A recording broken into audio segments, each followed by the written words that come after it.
అందరికీ నమస్కారం. నేను స్వరూప పొట్లపల్లి. హైదరాబాద్ ఆషాఢ మాసం అనగానే బోనాలు గుర్తొస్తాయి. బోనాల్లో జోగినులు, శివశక్తులు, పోతురాజుల విన్యాసాలను చూడ్డానికి రెండు కళ్ళు సరిపోవు. ఇప్పుడు నాతో పాటు జోగిని అనురాధ ఉన్నారు. అనురాధ ఆత్మ కథ వింటే ఓ ట్రాన్స్ జోగినిగా ఇలా మారతారా? ఈ క్రమంలో ఆమె ఎదుర్కొన్న కష్టాలేంటి, దిగమింగిన కన్నీళ్ళేంటి అనేది మనం ఖచ్చితంగా తెలుసుకోవాల్సిందే. నమస్తే అనురాధ గారు. నమస్తే అండి. అసలు ఇప్పుడు బోనం అంటే మనం మనస్ఫూర్తిగా చేసుకుంటాం, మన ఇష్ట ప్రకారం చేసుకుంటాము. అది మనకి దేవుడికి సంబంధించిన విషయం కదా. సరే, ఇవన్నీ ఏర్పాట్లు, ఈ ఇబ్బందులు అనేవి గవర్నమెంట్ కి సంబంధించినవి కావచ్చు, కానీ మేము బోనం ఎత్తమంటే ఎత్తమంటున్నారు. మరి ఏంటి ఎలాగా మరి పరిస్థితి ఇలా అయితే? మేము గత 2-3 ఏళ్ళు 4 ఏళ్ల సంధి మేము చూస్తున్నామండి. గత ప్రభుత్వంలో కూడా కొంచెం ఏదో కొంచెం మమ్మల్ని పట్టించుకున్నట్టు చేసిరు. ఈ ప్రభుత్వం మాత్రం అసలే పట్టించుకుంటలేదు. మేము వాళ్ళు ఆ రోజు అటువంటి సంఘటనలు అయినప్పుడు వాళ్ళు ముందుకొచ్చి మాట్లాడిరు. మరి ఇప్పుడు ఏమైంది? ఇప్పుడు వాళ్ళ ప్రభుత్వమే కదా. వాళ్ళు మళ్ళీ మా గురించి ప్రత్యేకమైన క్యూ లైన్లు, ప్రత్యేకమైన కార్డులు, మాకు ఎటువంటిది ఏమి ఇవ్వాలో ఇవ్వచ్చు కదా. మా దాంట్లో కూడా జోగిన్లు ఉన్నారు, కొంతమంది నిరుద్యోగులు ఉన్నారు, కొంతమంది విద్య లేని వాళ్ళు ఉన్నారు, మళ్ళీ ఇంకోటి ఏంటంటే ముసలి వాళ్ళు ఉన్నారు, వృద్ధులు ఉన్నారు.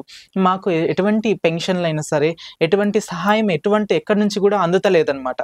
అట్లా అనేసి ఇంకా మేము మా బాధ, మా గోడు మేము చెప్పుకోవడానికి ఇంకా మేము బయటకు వెళ్దాం. ఇంకా పైగా ఇదే సీజన్, ఇదే టైం కూడా అన్ని కూడా మనం చెప్పొచ్చు సర్కార్ కి అని చెప్పేసి.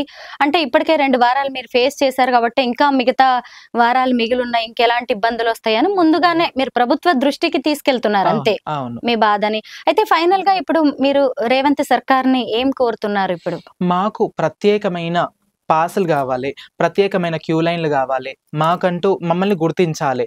ఒక్కరి ఇద్దరినే కాదు గుర్తించేది, అందరూ, ప్రతి ఒక్క శివశక్తి, ప్రతి ఒక్క గణాది, ప్రతి ఒక్క జోగిని, అందరినీ గుర్తించాలని ప్రభుత్వాన్ని కోరుతున్నాను. చేతులెత్తి నమస్కారం చేస్తున్నాను.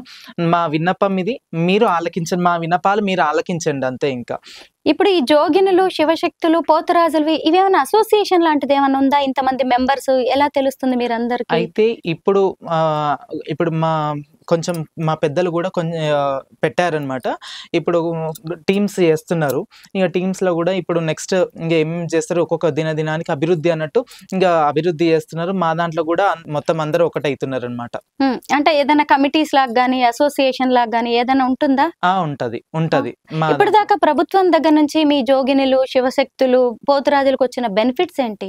ఇక మాకు బెనిఫిట్స్ అంటూ అటువంటిది ఏం లేదు. ఇక పోతలింగన్నల కంటే వాళ్ళది, ఇక వాళ్ళ గ్రూప్ అలాగా, మాదలాగా. ఇప్పటి వరకు అయితే మా దాంట్లో మాత్రం శివశక్తులకైనా జోగిన్లకైనా ఎటువంటి పెన్షన్స్ గానీ ఎటువంటి లబ్ధి పొందలేదు. అంటే ఇప్పుడు సంఘాలు అంటూ ఏమి లేవు, ప్రభుత్వ గుర్తింపు పొందినవి గానీ, మీవేమన్నా బాధలు గానీ ఇబ్బందులు ఉంటే వెళ్ళి అంటే మీ సమూహంలోనే చెప్పుకుంటారు తప్ప మీకు మీరు ఏదైనా చేసుకోవడం? ఇక మాకు మేమంటే ఇప్పుడు మేము ఏదో ఇంకా బోనాల పండుగ వచ్చే వరకు మేము కనిపించేది ఇంకా బోనాల పండుగకి మమ్మల్ని ప్రత్యేకంగా ఇంకా తీస్తుంటారు మీడియా అయినా సరే, ఫోకస్ చేసేది ఇంకా బోనాలు అంటే మేమే. ఇంకా శివసత్తులు, జోగిన్లే ఎత్తుకుంటే అది అలంకరణ. ఇది అమ్మవారికి ప్రత్యేకమైన అలంకరణ. మొదటి అలంకరణ అంటే జోగిన్లు, శివసత్తులు, పోతలింగన్లే అలంకరణ.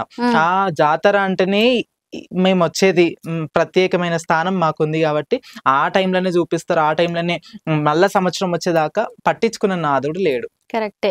అసలు బోనాలంటే దేవతల కాలం నుంచి వస్తున్నవి. ఈ విధానం, ఈ ఆనవాయితీ సంప్రదాయం అనే దాన్ని మనకు అసలు లెక్కే లేదు, ఎన్ని వేల ఏళ్లుగా వస్తుందో. అలాంటిది ఇప్పుడు ఒక బడుగు బలహీన వర్గాలకు సంబంధించిన బోనం మొత్తం మారిపోతుంది కాలానుగుణంగా అనే ఆవేదన మీలో కనిపిస్తుంది. అవునండి. చాలా అమ్మవారు రేణుకెళ్ళమ్మ పరశురాముడు సమయంలోనే ఈ బోనం అనేది పుట్టింది. అప్పుడు శివసత్తులు కూడా అప్పుడే పుట్టారు. అమ్మవారు త్రేతాయుగం కాలంలోనే ఈ శివసత్ అయినా సరే, జోగినీళ్ళు అయినా సరే, ఇటువంటి కల్చర్ అనేది పుట్టింది. ఇంకా రాను ఇది ఏంటంటే ఇంకా వీళ్ళు ఉన్నంత వరకు మార్చుకుంటూ చేసుకుంటూ ఈ రాజకీయంగా ఇంకా ఏమంటే అందరు ఒక్కొక్కటి మార్పు చేసుకుంటూ ఇట్లా తీసుకొచ్చేస్తారు. ఇంకా అంటే మీరు ప్రభుత్వం వరకు మీ బాధ అనేది వెళ్ళిందా? ఎవరి ద్వారానన్నా పంపించే ప్రయత్నం చేశారా? ఎన్నో సార్లు పెద్ద వాళ్ళు కూడా మాట్లాడారు మా దాంట్లో కూడా, కానీ ఎవరు స్పందించలేదు. ఏదో అమ్మ పట్టించుకుంటాము, అమ్మ చూస్తాము. మొన్న మేము మా శ్యామల గారు కూడా, కొండ సురేఖ గారికి కూడా లెటర్ ఇచ్చారు, చేస్తామమ్మా అన్నారు. ఇంకా స్పందించేది లేదు అక్కడ. ఇంకా అంతే. ఇంకా ఇక ఏదో పట్టించుకున్నామా, చూసామా అన్నట్టే మాట. ఇంకా వాస్తవానికి జోగినులు అనే కాదు, కామన్ మ్యాన్ కూడా ఈసారి సామాన్య భక్తులు కూడా ఎన్నో ఇబ్బందులు ఎదుర్కొన్నారు. మనం గత వారం అనుకుంటా మంత్రి పొన్నం ప్రభాకర్ గారు, మేయర్ విజయలక్ష్మి గారు కూడా ఇబ్బంది పడి బయటకు వచ్చేసారు క్యూ లైన్ల నుంచి. అంటే ఇది అందరు ఎదుర్కొంటున్న సమస్య లాగానే ఉంది చూస్తే. అంటే దీన్ని ఎలా నివారించవచ్చు అంటే బాగా ఎక్కడంటే బల్కంపేట ఎల్లమ్మ టెంపుల్లో జరిగింది. అంటే ఎందుకు ఇలాగంటే సరైన ఏర్పాట్లు చేయకపోవడం వలన? ఇక అంతే కదండి, ఏర్పాట్లు చేయాలి. ఇప్పుడు చెప్పేది ఒక మాట, చేసేది ఒక తీరు అన్నట్టు అయిపోతుంది అనమాట. చెప్పేది ఒక తీరు చెప్తున్నారు, చేసేది ఒక తీరు అయిపోతున్నది. అక్కడికి వచ్చే వరకు పోలీసులదే జులుం ఎక్కువ ఉందండి. ఏం లేదాడ, పోలీసుల జులుం ఎక్కువ ఉంది. పోలీసులు మాత్రం ఇప్పటి వరకు శివసత్తులు జోగిన్లైనా సరే, శివసత్తులకైనా సరే ఇప్పటి వరకు ఇన్ని ప్రభుత్వాలు వచ్చిపోయినాయి కానీ ఎవరు మ్యాన్ హ్యాండ్లింగ్ చేయలేదు. ఇప్పుడు ఏంటంటే నెత్తి మీద బోనాలు ఉన్నప్పటికీ కూడా మ్యాన్ హ్యాండ్లింగ్ చేస్తున్నారు. ఎందుకు చేస్తున్నారు? ఎందుకు చేస్తున్నారు? అక్కడ అంత క్రౌడ్ ఉంటది. మేము ఆ క్రౌడ్ ని ఇప్పుడు పబ్లిక్ ఎంతో మంది ఉంటారు. ఒక పిల్లోడు ఉన్నాడు, ఆ పిల్లోడు జనాలని అందరినీ అంటే దూరం చేయాలి, బోనం వస్తుంది కాబట్టి దూరం చేయాలని చెప్పి ఈ రోగులతో కొంచెం ఇట్లా అంటే జరగండి అన్నట్టుగా అట్లా వెళ్తే కూడా ఆ పిల్లగాన్ని పట్టుకొని కొట్టడం చెయ్యడం. అంటే శివసత్తులను ఎందుకు కొట్టాలి? అంటే శివసత్తులని కొట్టేదాకా వచ్చింది ఎందుకు? మేము అమ్మవారి సేవ 24 గంటలు 365 days అమ్మవారి సేవ చేసేటోళ్ళం. మీరన్నా ఒక 5 నిమిషాలు జనాలు 5 నిమిషాలు పూజ చేస్తారో చెయ్యరో తెలియదు. మేము అమ్మవారి సేవలను మునిగి తేలుంటాం. మమ్మల్ని అననికి ఎందుకు లేదు? ఇది లేకుంటే మత కలహాలు చేస్తున్నారా? ఇంకా మమ్మల్ని ఇంకా మొత్తం హిందువులను తొక్కేయాలని చేస్తున్నారా? లేకుంటే ఈ భక్తి దైవత్వాన్ని కూడా అందరినీ తొక్కేయాలని చూస్తున్నారా? ఎక్కడికి వెళ్తుంది దారి? ఈ ప్రభుత్వం ఏం చేస్తుంది? ఈ దారి ఎక్కడికి వెళ్తుంది అనేది తెలుస్తలేదు.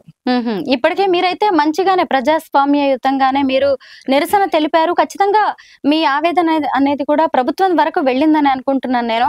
ఇప్పుడు కూడా మీరు కూడా కెమెరా సాక్షిగా మీరు ఈ ఇంటర్వ్యూలో రిక్వెస్ట్ చేశారు కాబట్టి ఖచ్చితంగా వెళ్తుంది. ప్రభుత్వం నెక్స్ట్ రాబోయే ఆదివారాల్లో కూడా తీసుకుంటుంది చర్యలనే భావిద్దాము. చాలా మందికి ఇంటర్వ్యూ చూసే ఎంతో మందికి మీరు ఇన్స్పిరేషన్, ఒక మార్గదర్శిగా ఈ రోజు మాత్రం మీరు నిలిచారు. మీ ద్వారా నేను ఎన్నో విషయాలు తెలుసుకున్నాను. చాలా థ్యాంక్ యూ అనురాధ గారు. Thank you so much. Thank you so much.